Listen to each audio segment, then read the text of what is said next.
У нас в Сургуте град. Сегодня 16 сентября.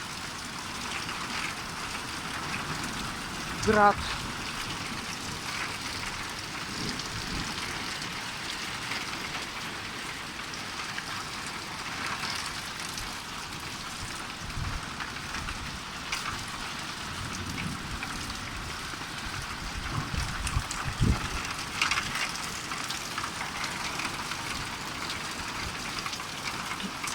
Ужас.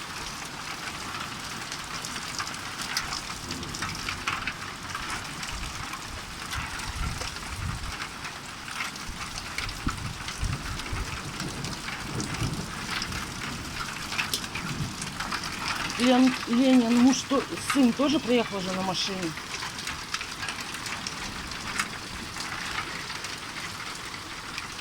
Про град вообще никто не говорил по прогнозу. Сёма, не кричи. Пипец.